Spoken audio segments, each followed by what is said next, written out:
no idea where he is, Lee Kormish, but I did see a tweet, Lee, that you are not happy with a certain airline, Frontier Airlines.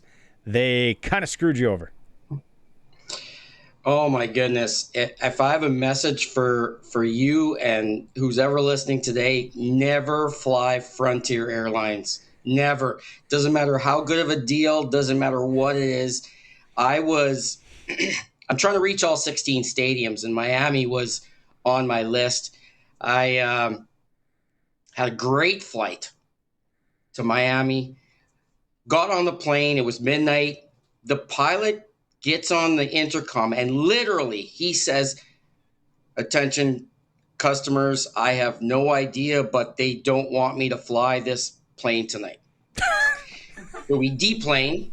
We get rebooked for 8 o'clock in the morning. I wake up at 7 o'clock in the morning. I'm right at the gate. Delayed till 10:30. My connection in Atlanta is razor thin. So we get on that plane, and eventually we get to Atlanta. We all run off that plane. The lady said, "Oh, you're at C40. It's just right beside you." We get off that plane. I'm at E1. Oh. C40 is the opposite side of the Oh. of the airport, and we ran there. And when we showed up at that gate, it didn't say Miami. It said Nashville or something like that.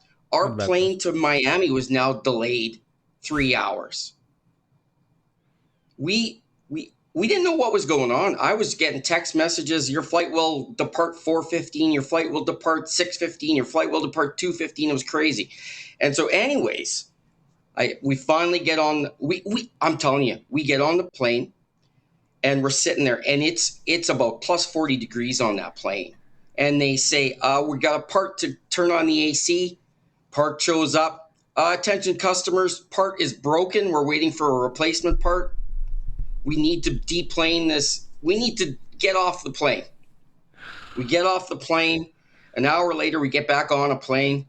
And I'm looking at my watch, and I'm like, my gosh, what's an Uber to Hard Rock Cafe Stadium in Miami? And anyways, I get off. When we land in Miami, I'm literally walking off the plane, and there's a large TV right in front of me, and it says Uruguay, Saudi Arabia, 51st minute. It's a 35 to 45 minute Uber to Hard Rock Cafe. I missed the game. I missed the game. I missed a World Cup game because of Frontier Airlines. And then I called them and explained everything. $150 voucher expires in 90 days. I'm telling you, I would not fly Frontier Airlines if it was free. And then Alistair Johnson, one of the great Canadian players, got sent. That's the reason this has kind of really come up today, is that Alistair Johnson got sent to the wrong city and lost his luggage.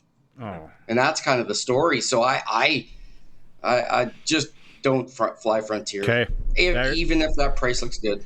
There's a lesson right there. They have nice planes though. Got nice paintings on the planes. But yeah, do not fly, people. You heard it from Lee. He just missed he missed the game in the World Cup. That's unfortunate. Where are you today though? What's the plan here for the next couple days for you? Yeah, I'm in Atlanta, and I'm looking at my options here. So France-Morocco plays in Boston tomorrow, and I'm going to try to get to that one. And then Spain-Belgium's in LA. I'm looking at that one as well. And I have a ticket today for Argentina-Switzerland, so that is a guarantee, and that'll be my 15th stadium of the 16, and then I'll come back to Atlanta and go to the semifinal, which will complete my mission, which I'm ecstatic. Southwest Airlines, or what's the airline that's fail safe?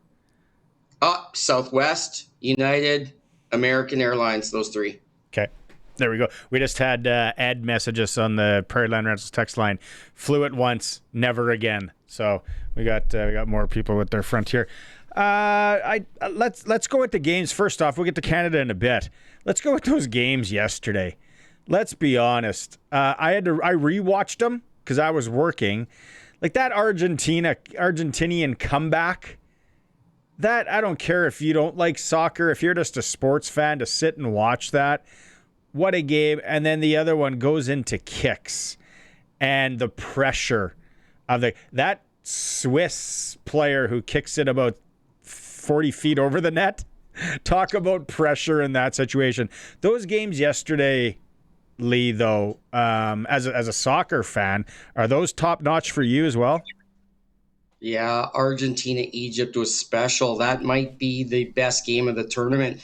To be down 2-0 and to come back with 3 straight goals, that just shows you're the world champion. And Lionel Messi's equalizer to make it 2-2 was sublime. Yeah, that's the best game of the tournament so far. Swiss Colombia, I kind of thought it would be a 0-0, low scoring affair, and then the shootout, man. I wanted Colombia through so badly, and Swiss survived. I would have had Argentina, Colombia in Kansas City, and I'm telling you, that's what I wanted. Who's the team that's through that you're maybe surprised by?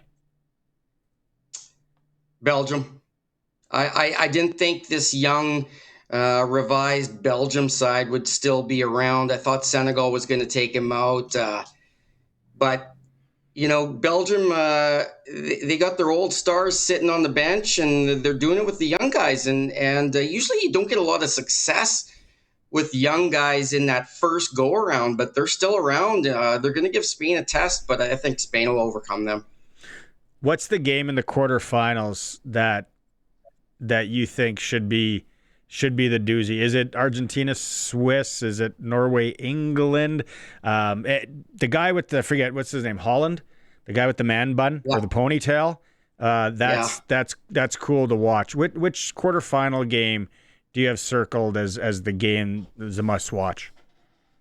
Yeah, there's been a lot of heavyweights getting knocked out of this tournament, and England-Norway is a very interesting game because England was able to survive in Mexico, which I didn't think they were going to do, but they did, and they're at their best that I think I've ever seen England play in a long time. And with Norway, you've got a special marksman in Erling Haaland. He's a special guy, and he's showing it against Brazil. He's showing it throughout the tournament. He's going for the golden boot. So England's got a challenge, but I think they'll beat them. But that's the marquee matchup, is an all-European affair right there. Canada deserve better against Morocco? Oh, man. I'm crushed. I stayed off my phone for 3 days. And, we given our roster and the amount of injuries that we had, we came out fighting hard. We battled that team, but the problem was we couldn't score a goal in that first half. I was sitting next to a few Mexicans, couple Canadians, and we were in awe because we took it to Morocco for 45 minutes, but we needed a goal in that first half. And we were saying to each other, if Canada doesn't score in this first half, we're in trouble. Don't concede in the first 5 minutes of the second half, and then we've got a chance. But we gave up a goal right away in that second half, and then we were chasing the game, which opened us up at the back and allowed Morocco to get just 3 chances. They had 4 chances. They scored 3 times and hit the crossbar, and that shows the pedigree of a top team compared to what level we're at. And so we played to our level. I'm sad that we didn't get a moment in that game or didn't take a lead against Morocco. It's a tough one, and I'm crushed. Do we ever find out the real story from Alphonso Davies? Well, he spoke to the media and said he didn't feel 100% in that game, or to come out and play against Morocco. Is that the true story? Was Bayern Munich intervening? Was Alphonso Davies wanting to play but maybe held back? I don't know. It's the World Cup round of 16 against Morocco. Why guys play less than 100%? We've seen it throughout this tournament in the round of 16. I don't know. Davies, when he interviewed and said he wasn't 100%, I've listened to him talk a lot, and I just feel like he wasn't 100% truthful on that. Maybe that's what he was told to say. It's a tough one. But regardless of that, you need a superstar to get through a round of 16, to get to a quarterfinal match. That's what Erling Haaland has done for Norway, and we needed him. And it's sad because he's in the prime of his career at the age of 26. And, you go from 2022 to 2030 and you only played 20 minutes in the World Cup 2026. It's a real steal from Team Canada. He's the guy. And you could tell in the 20 minutes he played against South Africa, he changed the game. So it's really sad for me because I think if we have Alphonso Davies, he changes the aspect of that game against Morocco, and maybe we steal that game. Maybe we're still in it. Maybe we're going to Boston and playing France tomorrow. Does this change anything for soccer in Canada, or did it just shed a spotlight on it for those of us that don't know the game that well?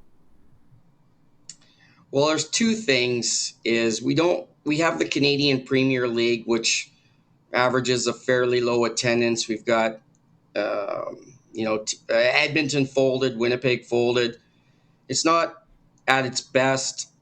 I don't think that the Canadians love the world competition, whether it's swimming, whether it's golf, whether it's hockey, whatever it is. So we captivate the attention of the country with this tournament. I think what will come of this is the kids. I think the kids will see what they can achieve, where they can play. So I think for the future, I think it embeds well for players and kids looking at these heroes. They've got heroes now in our own country, which we've never really had before.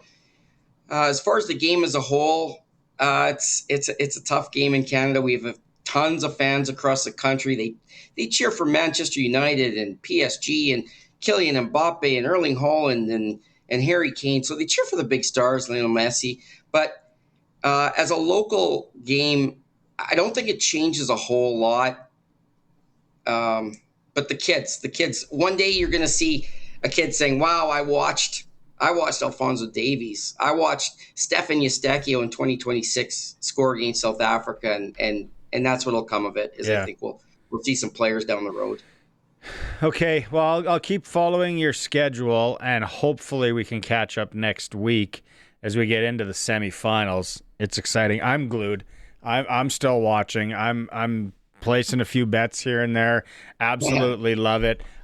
Lee, thanks for doing this again. Travel safe, and like I said, hopefully we get to catch up next week. Yeah, I'm here for you. Whatever you need. I enjoy talking with you every time, and it's a little sad with Team Canada because we really had an opportunity there. Yeah, and it's sad, Frontier Airlines, but we're putting it out there now. The Saski boycott on Frontier Airlines. Lee, thanks so much. Lee Kormish, she's our